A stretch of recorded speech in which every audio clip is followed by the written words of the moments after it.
conférence, car je suis convaincue, et vous le savez, en tant que ministre des Outre-mer, mais aussi en tant qu'élu ultramarine, que l'insertion de nos collectivités d'outre-mer dans leur environnement régional doit être un axe stratégique de notre action collective. On a beaucoup parlé d'action collective et de continuer à la faire. C'est d'ailleurs une priorité fixée par le président de la République qui nous a invités à décliner sous forme d'action concertée et coordonnée avec le volontarisme et le pragmatisme qui caractérisent l'action gouvernementale depuis 18 mois. À passer donc à l'action, il y a bientôt maintenant 5 mois à Nouméa, accompagné le président de la République, et déclaré l'Indo-Pacifique est au cœur du projet français. Parce que nous y sommes, et parce que cette région du globe est en train de vivre un basculement profond. De saisir des opportunités nouvelles qui rendent notre avenir commun dans cette région encore plus forte, encore plus important, et qui nous impose de le penser, le travailler et d'agir. On est donc ici. Bien sûr, et j'ai écouté, messieurs les présidents, pour déclaration, tous d'accord pour agir ensemble. C'est tout l'objectif de cette conférence. Penser, travailler et agir pour faire rayonner la France à travers ces collectivités ultramarines sur les 3 océans et particulièrement sur cet axe Indo-Pacifique en train de se dessiner sous nos yeux. Et nous avons deux choix, soit le regarder, soit être acteur. Dans cet espace en tension, lieu effectivement de conflits d'intérêts pour le contrôle des ressources, et cette capacité commerciale qui est là, la France doit demeurer un acteur engagé pour la paix, engagé pour le multiculturalisme, bien sûr, engagé pour la liberté de navigation et de survol, tout en restant bien sûr garante de notre souveraineté. Cet engagement, nous devons le décliner autour de 3 priorités. Priorité géopolitique, priorité économique, priorité environnementale. Je vais y revenir, car ces priorités doivent guider notre action. Je souhaiterais tout d'abord assister devant vous sur les 3 lettres maîtres de notre pays. Nous sommes, grâce aux collectivités ultramarines, une puissance riveraine de l'océan Indien comme du Pacifique. Notre légitimité à y agir, nous y développer, nous y déployer et à y défendre nos intérêts est donc incontestable. Nous disposons dans ces 2 régions, comme dans le reste du monde, d'un réseau diplomatique particulièrement dense et performant, capable de se mobiliser pour défendre nos intérêts, promouvoir nos entreprises et protéger nos ressortissants. Nous devons donc mieux utiliser et nous appuyer sur ce réseau exceptionnel. Et quand je dis nous, cela ne concerne pas seulement l'État, bien sûr, pour qui c'est bien naturel, mais cela vaut aussi pour les collectivités territoriales engagées dans l'action internationale et pour les entreprises qui cherchent des marchés et des débouchés. Je salue à ce titre la présence parmi nous des 3 ambassadrices, 5 ambassadeurs de France dans la zone, ça progresse, j'en suis ravie, qui, je le sais, sont désireux de nouer et de développer des contacts avec vous tous, chefs d'entreprise, représentants des collectivités, dans un partenariat gagnant-gagnant. Et nous avons encore pu l'évoquer hier soir, pour eux, pour leur action, comme pour vous et vos ambitions légitimes de projection à l'international. Et vous avez parlé d'ambition sur les projets.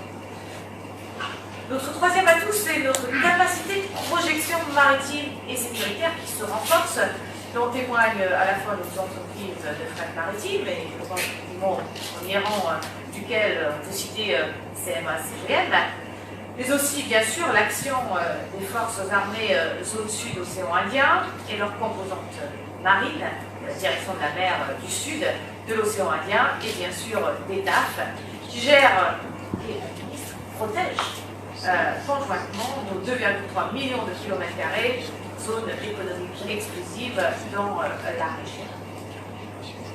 Qu'ils en soient tous ici remerciés, car on l'oublie trop souvent, la sécurité constitue le premier des biens communs.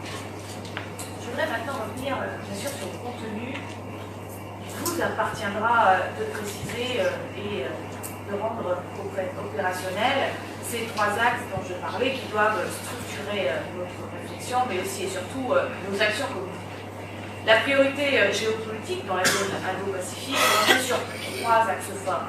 D'abord, promouvoir le multilatéralisme et la paix. Comme l'a rappelé récemment le président de la République à la tribune de l'Assemblée générale des Nations unies, c'est le credo de notre politique étrangère qui se traduit par une promotion du dialogue comme mécanisme de résolution des crises, mais aussi pour le dialogue, pour le respect de la primauté du droit international.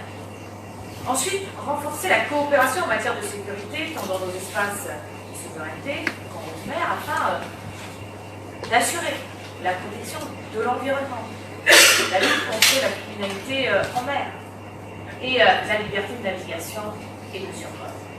Troisième point, enfin, développer l'insertion régionale des Outre-mer. À cet égard, dans l'océan Indien, nous devons renforcer la présence et l'action de nos DOM dans les organisations régionales, vous l'avez souhaité, tant dans la Commission de l'océan Indien, dans la France évidemment, que dans l'Association des États riverains de l'océan Indien, dans laquelle nous sommes actuellement partenaires au dialogue, mais demandant à devenir États membres à part entière.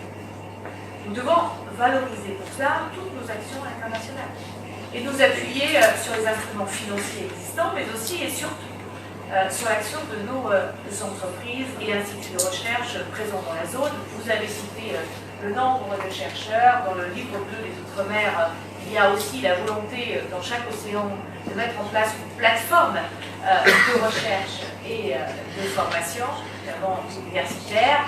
Nous devons préparer ensemble cette plateforme.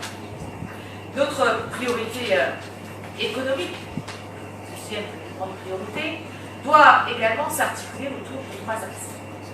Premièrement, investir dans les nouvelles dynamiques maritimes. Les ports français de la région sont bien placés pour tirer parti de ces nouvelles routes qui se dessinent. Et je suis ravie, Monsieur le Président d'avoir entendu aussi votre volonté de vous y inclure et de conforter l'offre déjà existante à La Réunion, et je pense à votre capacité également de faire rayonner vos ports et vos aéroports. Deuxièmement, développer l'économie bleue. Vous savez, j'y crois, je porte depuis de nombreuses années en tant que parlementaire depuis 2007 avant sur nos territoires sans doute le plus tourné vers la mer de par son histoire. Et donc, nous devons effectivement en débattre ce matin. Je voudrais d'ores et déjà réaffirmer que la protection des aides françaises, la bonne gestion de leurs ressources halieutiques, vous l'avez cité, M. le Président, sont un enjeu majeur de développement des économies ultramarines, un enjeu qui s'étend bien sûr d'État aux marquises. Vous voyez bien l'ampleur de notre défi. De même, le développement et l'adaptation au contexte insulaire des technologies de production d'énergie renouvelable, du gaz, du solaire, de l'énergie marine, celui de la filière agroalimentaire, pérenne et durable, sont d'autres enjeux majeurs pour nos économies insulaires. Troisièmement, bien sûr, vous savez, je viens d'évoquer, soutenir la recherche, l'innovation, la formation dans les domaines liés au maritime.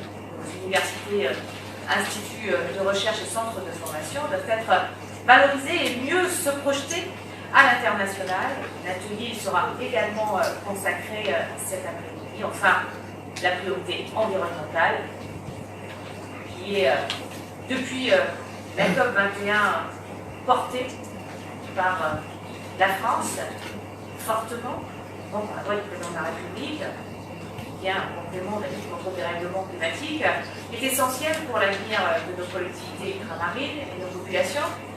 Elle doit, me semble-t-il, on aura le débat, les débats s'articuler autour de trois axes. Nous devons poursuivre la transition écologique, le changement climatique, la destruction de la biodiversité et leurs conséquences, comme la montée des eaux et l'érosion côtière, affectent tout particulièrement cette région. Nous devons être exemplaires et pionniers pour lutter contre dégradation de notre environnement, comme on a pris l'engagement, bien sûr, tous ensemble à la COP21. Nous devons aussi garantir l'intégrité et le bon état écologique des milieux marins. Nous avons la responsabilité. Nous avons mis en place dans nos eaux sous souveraineté un réseau dense d'aires marines protégées. Je pense ici bien sûr à la réserve naturelle des terres des mers australes, le parc naturel marin de Mayotte. Il faut protéger celui des Glorieuses, mais aussi il faut qu'on puisse le dire, il nous reste bien sûr encore beaucoup de chemin pour atteindre les objectifs de protection de la biodiversité ou encore les 17 objectifs de développement durable à horizon 2030. Là encore, on pourra y revenir dans nos travaux, mais c'est ensemble qu'on pourra faire. Nous devons enfin œuvrer pour le respect de l'environnement en haute mer. La Convention des Nations Unies sur le droit de la mer, signée à Montego Bay en 1982, appelle à la préservation d'un patrimoine commun de l'humanité dans la zone au-delà des juridictions nationales. Là aussi, c'est pour moi un combat de longue date et je suis ravie aujourd'hui de pouvoir participer à vos travaux et d'avancer vers ces objectifs. Vous avez souhaité, messieurs les présidents, qu'on coordonne davantage encore nos actions. C'est une évidence pour tout le monde aujourd'hui. Le souhait a été, et c'est normal, d'associer effectivement les territoires français au rayonnement de la France, de l'Europe dans cette partie du monde, mais plus largement sur les trois océans. J'ai souhaité aussi, moi que j'étais secrétaire d'État au développement et à la francophonie, que les territoires d'outre-mer soient systématiquement associés à la coopération décentralisée des collectivités de l'Hexagone. Parce que quand on intervient dans le bassin maritime, dans la coopération décentralisée, qui peut mieux informer, renseigner que les territoires ultramarins de cette zone, et comment faire mieux ensemble, collectivité de l'Hexagone et collectivité ultramarine dans l'océan Indien était une de mes préoccupations, et je souhaite effectivement qu'on puisse là aussi activer ce travail qui n'est pas encore existant. Vous avez demandé une place dans la concertation, l'ensemble des projets que nous pourrions monter, et je crois que c'est totalement légitime. En accord avec Jean-Yves Le Drian, et nous l'évoquerons en rentrant, d'accord, effectivement, et en concertation avec l'ensemble des ambassadeurs de la zone et des préfets des deux territoires français de cet océan Indien, je confierai à monsieur le préfet de la région et sa cellule diplomatique une réflexion sur l'organisation de cette méthode, mais aussi une définition commune de nos stratégies, parce que je reste persuadée, ici comme sur toutes ces situations, qu'on pense qu'on va beaucoup plus vite quand on est seul. Mais je crois que si on admet qu'il faut mieux aller beaucoup plus loin, tous ensemble, d'une manière plus pérenne, eh bien, nous avons tous l'obligation d'arriver à ce travail collectif. Voilà, vous l'avez compris, les trois axes recoupent largement le programme de cette conférence de coopération régionale. Je vous invite donc à nourrir de vos réflexions et surtout de vos propositions, et vous avez commencé à le faire, des propositions d'action.